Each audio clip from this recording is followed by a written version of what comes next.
The interesting thing is that although laissez-faire seemed to be bringing everything that its proponents had promised, the standard of living of the ordinary people in Britain rose greatly. There was an industrial revolution. Britain became the leading industrial nation of the world. And yet, at the same time, the support for laissez-faire started to ebb, and you had the beginning of the next tide, the movement toward socialism, which we called the Fabian tide. How do you explain that? Well, there are a number of things that help to explain it. In the first place, as things got better, the evils that remained were more striking and prominent. You know, there are always problems in a society. You're never going to have perfection. That's for utopia is for the next world, not for this one. And so, having solved many of the problems which existed before, the remaining ones stand out. In the second place, one of the main forces helping to, the conquest of laissez-faire ideas was widespread corruption. In the 18th century, Britain was known as a land of smugglers. There was widespread evasion of the law. There was widespread corruption of public officials. But under laissez-faire, when government had nothing to give, when there were no privileges it could grant, Britain developed an incorruptible, largely incorruptible, a very honest and efficient civil service. And therefore, it became more feasible to think that government could do things, could do good. As you all know, the power to do good is also the power to do evil. In any event, in 1888, you had the establishment of the Fabian Society by the Webbs, by Shaw, by a small group of British intellectuals. That was 1888. Its ideas, the Fabian ideas, gradually spread among the intellectual classes. And within 20, 25, 30 years, they were the standard climate of opinion on the intellectual level. But effects on policy did not follow for many years. The move toward a welfare state really only began just before World War I, with the beginning of Social Security programs. And it didn't come to a full flood until after World War II, 1945, about 60 years after the initial change in the direction of the tide of opinion. In the United States, much the same thing was true. In the 1988, Edward Bellamy published his utopian socialist fantasy, Looking Backward. It sold 1 million copies, which is a tremendous sale in a country whose population was a great deal smaller than the population of the United States is now, if I remember rightly, under 100 million. And the ideas of socialism, the Fabian ideas, the Marxian ideas, all started to have their impact on the intellectual classes within the United States. The first decades of the 20th century was the era, just before the World War I, was the era of muckrakers, of Ida Tarbell, of Sinclair Lewis. But action was very limited. The one action in the 1890s was trust busting, but that had a different source. By the 1920s, after World War I, socialism was a dominant view among the intellectual class in general. Norman Thomas was a presidential candidate of the Socialist Party in 1928, and his platform was widely accepted. However, policy did not change. Actual practice remained much the same until the Great Depression. The Great Depression, which started in 1929 and really lasted throughout the 30s, had two effects.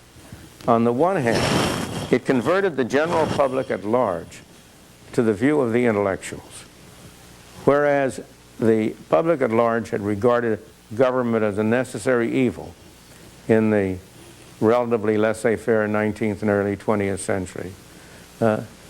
It took the Depression, it regarded the impression as proving that there was something wrong with free markets, and converted the public at large to the view that government, far from being a necessary evil, was the answer to all real problems.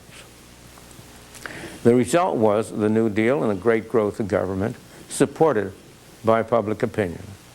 Within a few decades, every single economic plank of the socialist 1928 platform had been enacted. So if you take the socialist platform of 1928 and read it today, it sounds like a very moderate platform that could be supported by either the Republicans or the Democrats. But it took a long time again. Opinion was changing in the United States in the 1890s, 80s. It was not until the 1930s or 40s, 50 years or so, before it really started to take effect. And then, of course, the war produced another stimulus. But this, in turn, just as the triumph of laissez-faire had led to the Fabian tide, the triumph of socialist ideas, and particularly their spread in the most extreme form to Germany and to Russia first and Germany later, led to what we've called the Hayek tide.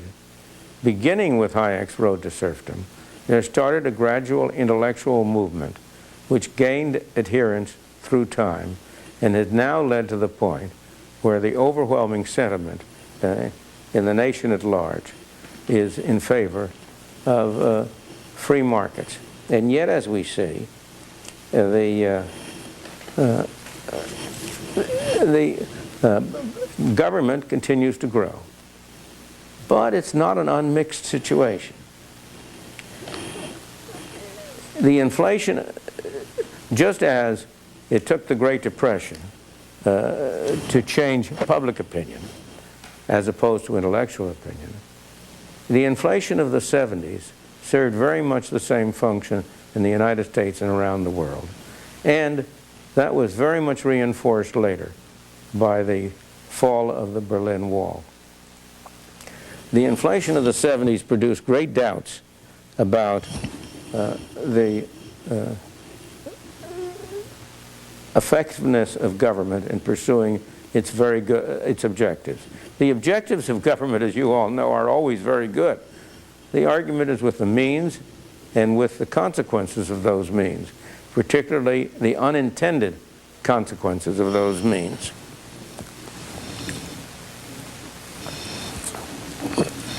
You have to pardon me, but my throat gets very dry as I talk.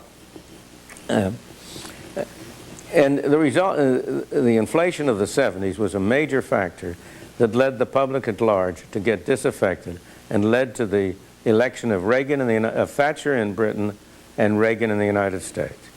And they started a process of gradual dismantling of the all-powerful welfare state. You had in the United States a reduction in tax rates. In Britain, the same thing. You had a lifting of price and wage controls in Britain. You had a lifting of foreign exchange controls. You had a privatization, and privatization continues to spread. You had some reduction in regulations.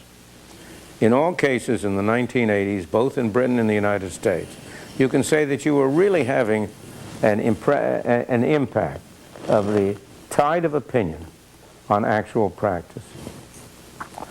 But unfortunately, that was not very strong, and in my opinion, what has happened since the fall of the Berlin Wall has had a rather surprising effect. The fall of the Berlin Wall cemented the change in the climate of opinion. It really made it universal. But it also led to undue complacency on the part of the West. After all, they were doing it all wrong, and look at what happened to them. We're doing it all right, and look at what's happening to us. We don't really have to change. We can just keep on going as it is.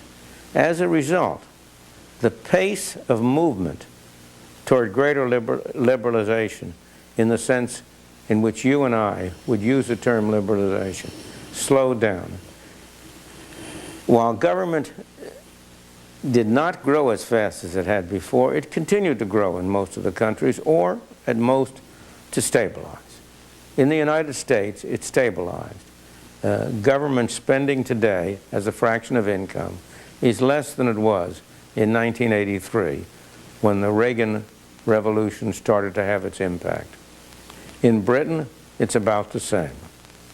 But in many of the countries of Western Europe, spending today as a fraction of income is higher than it was then.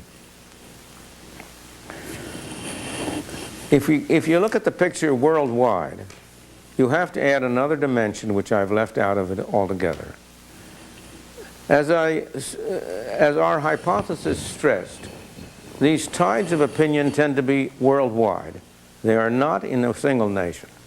Just as the Adam Smith tide, the tide of belief in laissez-faire, spread throughout the world, in its case, very much promoted by the importance of the British Empire.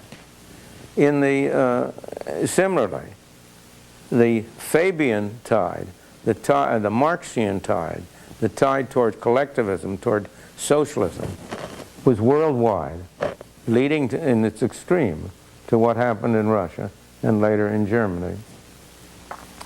So also, the current tide is worldwide. And here again, it's interesting to note that the most dramatic impact of it has been in the communist countries. In China, ever since Deng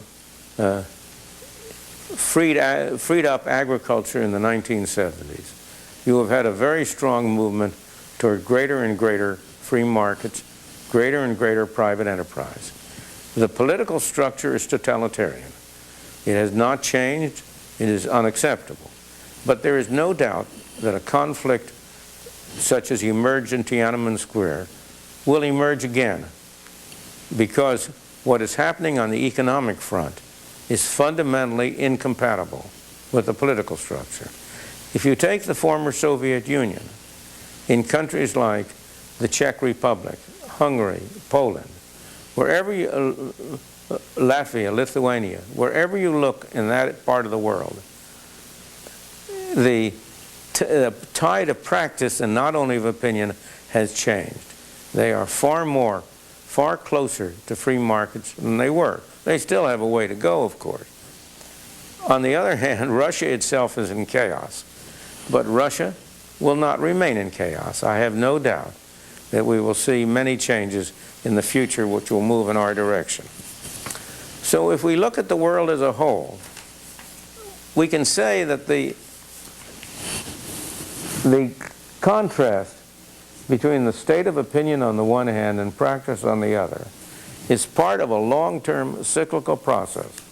And that is very important for our view, because note that in each of these cases, as the tide of opinion started and did have its effect on actual practice, opinion itself started to ebb. It was just, remember, when laissez-faire was at its height in Britain, that you started to have a change in the tide of opinion toward socialism and collectivism. It was just as the effect of socialist opinion on practice was having its major impact when welfare states were worldwide, that you started to have a change in opinion away from socialism. And so those of us who believe in freedom and free markets have to watch and try to avoid getting caught in the same situation. As and when our ideas become more and more embedded in practice, there will be a tendency for opinion to shift the other way. So I conclude by saying that there is great reason for hope for those of us who believe in freedom and individualism. The tide of opinion has been reaching near its height. It is having an impact on practice, but so far only a small impact. But the lag is not so different as in these other cases. In 1944, I dated the beginning of the Hayek tide. It's now 50-some years later, and just about the same lag as you saw in the other cases. Thank you.